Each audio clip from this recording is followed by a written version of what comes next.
Entry mode berikutnya adalah joint ventures.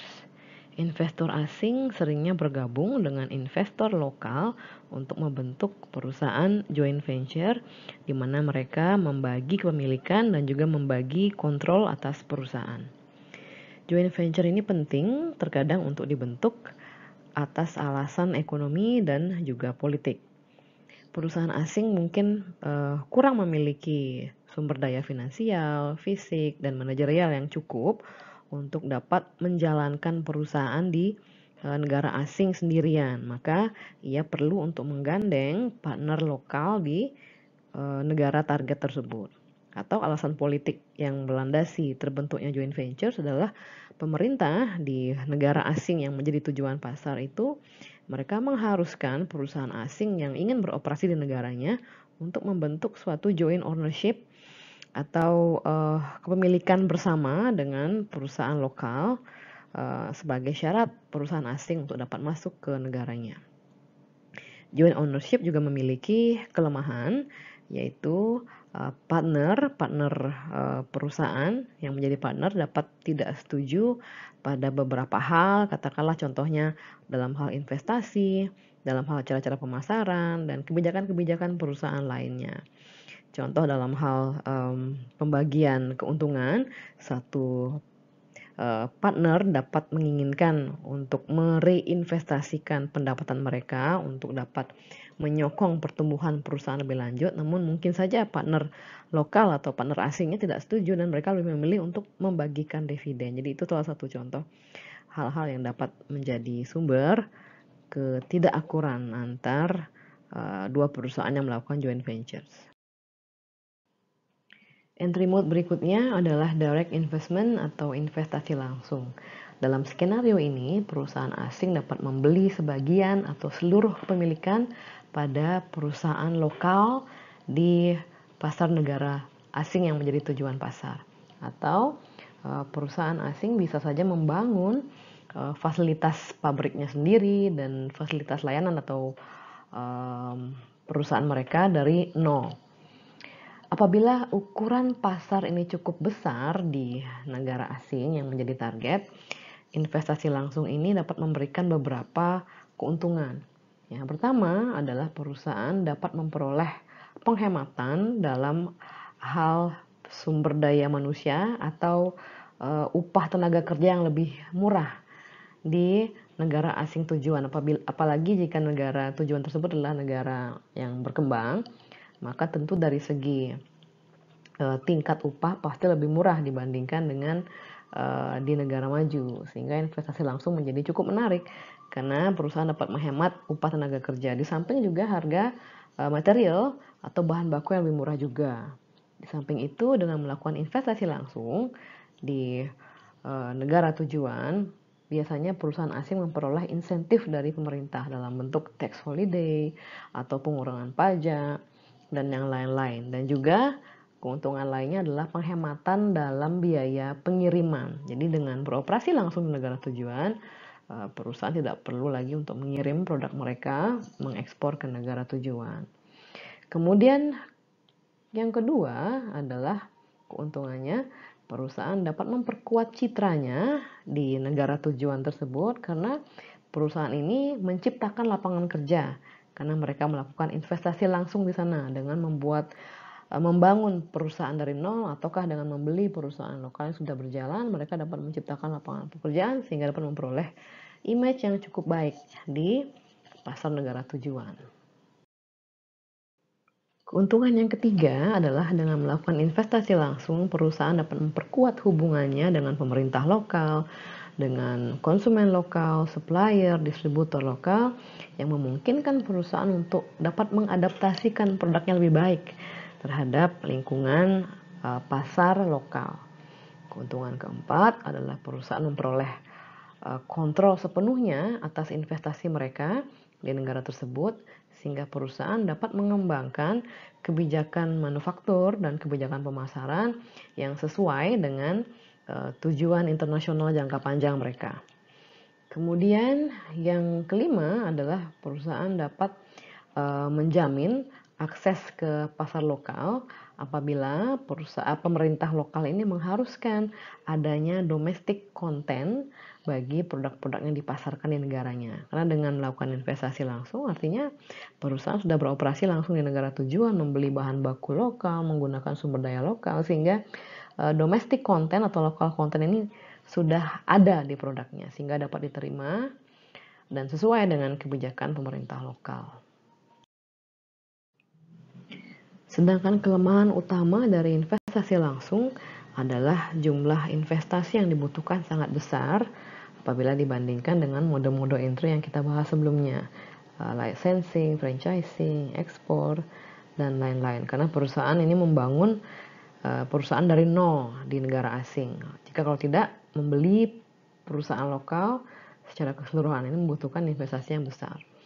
Kemudian kelemahan lain adalah resiko yang dihadapi juga cukup banyak. Yang pertama adalah apabila terjadi nilai mata uang yang menurun di negara asing tujuan ini, apakah karena disengaja atau tidak sengaja. Karena dengan penurunan nilai mata uang, artinya produk yang diproduksi di negara tersebut apabila dijual keluar, nilainya akan rendah. Jadi ini dapat mempengaruhi profit dari perusahaan yang beroperasi di sana.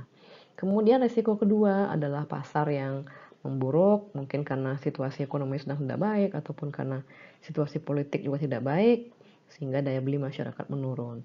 Dan risiko lain adalah pengambil alihan perusahaan oleh pemerintah karena berbagai alasan terkait dengan regulasi. Kemudian apabila negara tujuan ini mereka menetapkan tingkat pesangon yang cukup tinggi saat melakukan PHK karyawan, maka menutup operasi atau mengurangi operasi di negara tujuan ini akan menjadi sangat mahal bagi perusahaan yang melakukan investasi langsung. Bahasan berikutnya adalah memutuskan program pemasaran. Perusahaan internasional atau multinasional ini perlu menentukan seberapa banyak mereka akan mengadaptasikan strategi pemasaran mereka ke kondisi pasar lokal. Jadi pada satu titik ekstrim, strateginya adalah menstandardisasikan program pemasaran di seluruh dunia untuk produk mereka. Ya, ini dapat memberikan keuntungan yaitu cost akan rendah karena mereka dapat melakukan atau mencapai scale economies atau economies of scale. Kemudian di ekstrim ujung satunya adalah dengan mengadaptasi program pemasaran di mana perusahaan konsisten dengan konsep pemasaran, percaya bahwa konsumen ini, kebutuhan konsumen itu bervariasi apakah di masing-masing negara ataukah di setiap region. Kebutuhan konsumen bervariasi sehingga perusahaan mereka merasa perlu untuk menyesuaikan strategi pemasaran mereka di masing-masing pasar negara atau region tujuan. Pada tabel disajikan pro dan kontra dalam menerapkan strategi pemasaran yang terstandarisasi secara global. Yang pertama, keuntungan yang pertama adalah perusahaan dapat memperoleh economies of scale dalam hal produksi dan distribusi. Artinya, cost per unit produk dapat ditekan serendah mungkin karena perusahaan memproduksi dalam jumlah besar. Ini dimungkinkan karena produk yang diproduksi adalah seragam, maksudnya sama. Apabila produk yang diproduksi ini berbeda-beda, tentunya juga akan muncul kos-kos, biaya-biaya tambahan seperti biaya jika ada perbedaan kemasan dan sebagainya. Apabila produk ini seragam di seluruh dunia, maka kos dapat ditekan serendah mungkin sehingga harga produk juga dapat dipasang cukup rendah. Kemudian keuntungan kedua adalah biaya pemasaran yang rendah juga. Kenapa? Karena biaya promosi katakanlah di sharing di beberapa regional. Berbeda halnya apabila menggunakan iklan yang berbeda di masing-masing negara. Tentu ini akan memunculkan biaya-biaya tambahan. Lain dengan memiliki satu iklan yang sama atau satu label yang sama di seluruh, katakanlah di seluruh region Eropa misalnya atau seluruh region Asia. Ini akan lebih menghemat biaya. Kemudian yang ketiga adalah memperoleh scope yang lebih luas sehingga memperoleh power yang lebih luas juga. Yang keempat adalah konsistensi dalam citra merek. Kemudian berikutnya adalah kemampuan untuk dapat menerapkan ide secara cepat dan lebih efisien. Dan berikutnya adalah keseragaman dalam praktek pemasaran sehingga tidak ada overlapping antar departemen pemasaran satu negara dengan negara lain. Jadi mereka memiliki satu program pemasaran yang sama sehingga tidak ada perdebatan mengenai itu. Berikutnya kontranya atau kelemahan dari melakukan standardized program pemasaran adalah yang pertama, perusahaan ini mengabaikan adanya perbedaan dalam hal kebutuhan konsumen, adanya perbedaan keinginan, dan perbedaan pola penggunaan produk.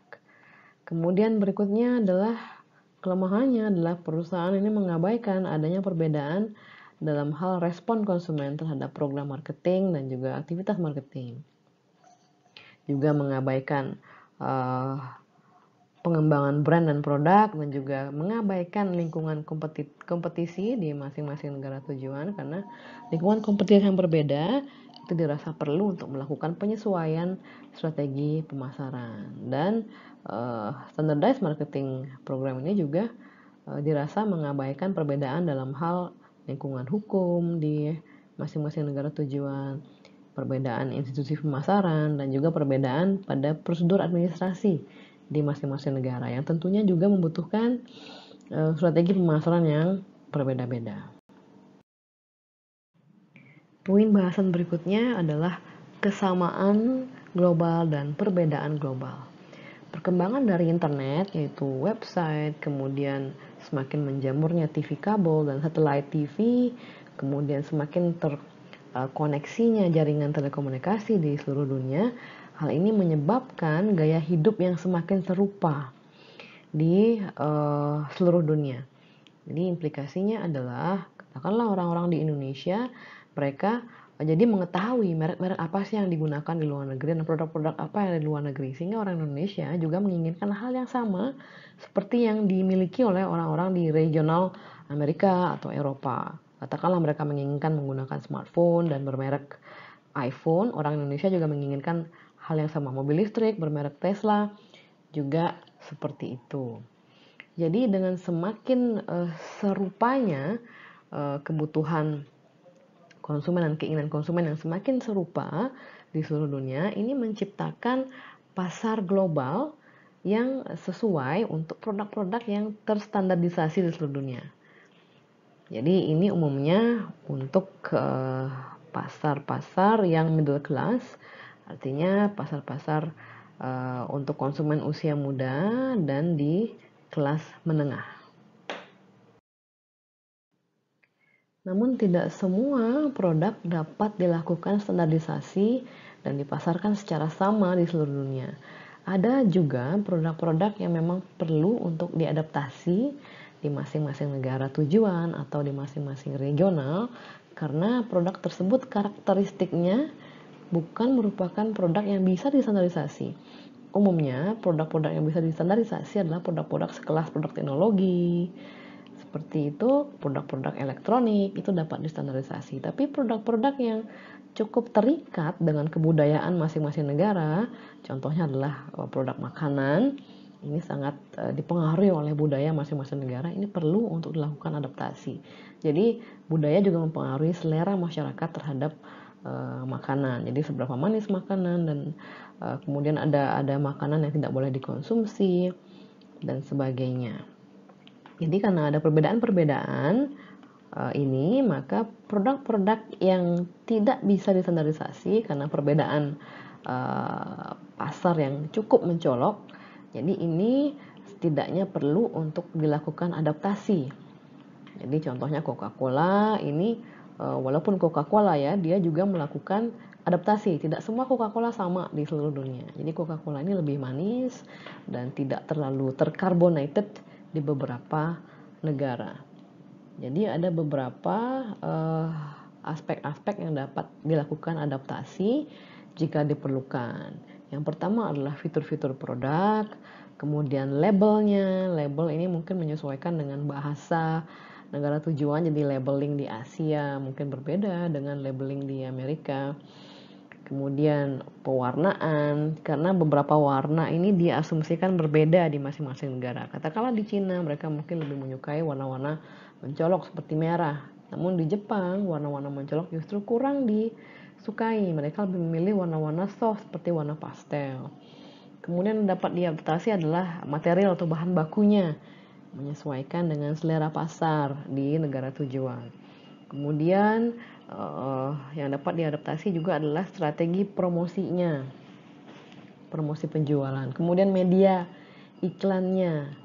Jadi di masing-masing negara, umumnya negara-negara dengan tingkat literasi yang rendah, media advertisingnya menggunakan baliho, karena tidak semua masyarakat ini memiliki media massa atau bisa membaca seperti itu. Kemudian nama brand juga dapat diadaptasi menyesuaikan dengan pasar lokal. Katakanlah Hewlett Packard HP, mereka mengubah nama brandnya di Cina menjadi Huipu, yaitu artinya adalah universal kindness. Kemudian packaging juga dapat dirubah karena di beberapa negara, di katakanlah di Jepang, di mana space rumah itu cukup kecil, maka produk-produk ini perlu untuk dikemas secara lebih pack atau lebih kecil untuk menyesuaikan dengan space rumah-rumah Jepang yang kecil. Kemudian eksekusi periklanan juga dapat diadaptasi, harga juga diadaptasi seperti contohnya di Cina. Biasanya harga ditentukan dengan akhiran 9, katakanlah $19,99. Namun di Cina karena mereka lebih pro atau lebih menyukai angka 8 karena infinity, jadi harga-harga itu diakhiri dengan akhiran 8, $18,8 atau yuan dan sebagainya. Dan tema-tema iklan juga disesuaikan dengan negara tujuan, karena masyarakat di regional berbeda ini memiliki budaya yang berbeda. Katakanlah di Asia, perusahaan-perusahaan lebih menekankan iklannya kepada iklan-iklan yang mencerminkan atau mengkomunikasikan rasa kebersamaan atau kolektif. Sedangkan di Amerika mereka lebih menonjolkan iklan-iklan yang menonjolkan suatu nilai individualisme, karena masyarakat di Amerika itu memiliki skor individualitas yang lebih tinggi dibandingkan dengan negara Asia, sebaliknya yang memiliki skor kolektivisme dari negara ini yang tinggi. Jadi rasa kebersamaan di negara Asia ini lebih tinggi, sehingga tema-tema iklan juga perlu diubah sesuai dengan budaya dari negara tersebut. Bahasan berikutnya adalah standarisasi produk.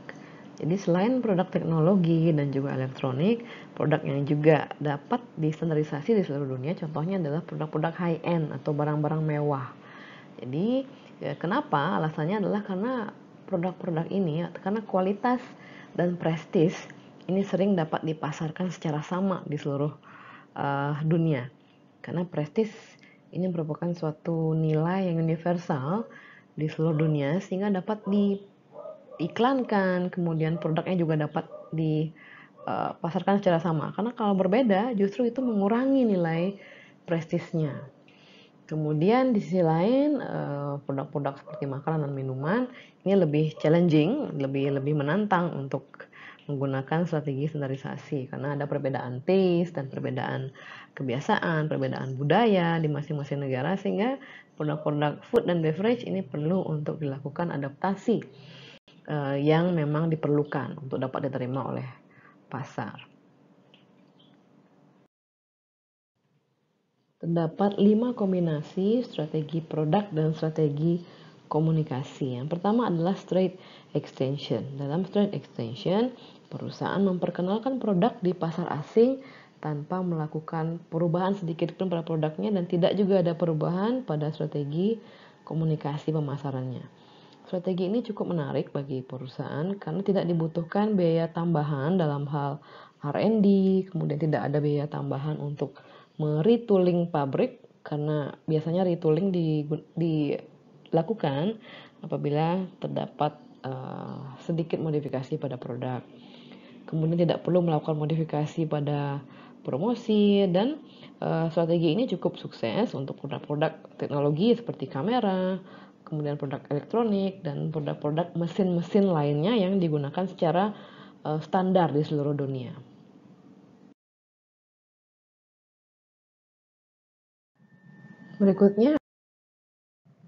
Berikutnya adalah strategi komunikasi global. Perusahaan memiliki dua pilihan, apakah mempergunakan pesan yang sama di seluruh dunia untuk produknya atau membeda-bedakan pesan untuk di pasar yang berbeda. Ini tergantung dari positioning dari produk perusahaan di masing-masing pasar. Contohnya adalah mobil Accord. Di suatu region dia diposisikan sebagai mobil mewah, kemudian di region lainnya dia diposisikan sebagai mobil keluarga. Sehingga tentu dengan perbedaan positioning ini membutuhkan strategi iklan atau komunikasi pemasaran yang berbeda. Kemudian di sisi lain terdapat juga perusahaan yang menggunakan satu pesan yang sama di seluruh dunia dengan hanya memvariasikan bahasa yang digunakan dalam iklannya, kemudian merubah sedikit nama brandnya untuk menyesuaikan dengan bahasa lokal, dan juga mungkin sedikit mengubah warnanya untuk menghindari warna-warna tabu di masing-masing negara. Contohnya adalah warna ungu ini diasosiasikan dengan kematian di Burma, kemudian dan juga di negara-negara Amerika Latin lainnya. Kemudian di India putihnya adalah warna untuk kedukaan, dan di Malaysia ini warna hijau itu dikonotasikan dengan penyakit. Kemudian isu lainnya adalah perusahaan perlu memastikan strategi komunikasi dan pendekatan komunikasi mereka agar tepat diaplikasikan di masing-masing pasar. Salah satu contoh adalah iklan komparatif. Iklan komparatif ini adalah membandingkan merek perusahaan yang diiklankan dengan merek pesaing walaupun disamarkan namanya, tapi penonton dapat mengambil kesimpulan bahwa mereka sedang membandingkan dirinya dengan merek pesaing. Nah, iklan komparatif seperti ini diterima dan cukup umum di US atau Amerika dan Kanada, namun jarang digunakan di Inggris. Tampaknya negara-negara di Eurozone ini mereka memiliki toleransi yang rendah untuk iklan-iklan komparatif. Jadi mereka menganggapnya tidak etis dan mereka melarang perusahaan-perusahaan ini untuk menjelek-jelekkan rival dalam iklan mereka. Berikutnya adalah strategi penetapan harga global. Perusahaan multinasional yang menjual produknya di luar negeri, mereka perlu untuk mempertimbangkan menaikkan harga. Dan terdapat juga dua permasalahan yang cukup sering terjadi dalam hal pricing adalah pasar ilegal dan juga produk-produk atau barang palsu. Yang pertama kita membahas price escalation, artinya menaikkan harga. Contohnya adalah tas Gucci dapat dijual seharga 120 katakanlah di Italia dan dijual 2 kali lipat di Amerika. Mengapa? Karena Gucci ini perlu untuk menambahkan biaya-biaya seperti transportasi, biaya tarif masuk, kemudian margin untuk importer, wholesaler margin, dan retailer margin sebagai markup pada harga pabrikannya, sehingga harga menjadi double di Amerika. Berikutnya adalah gray markets.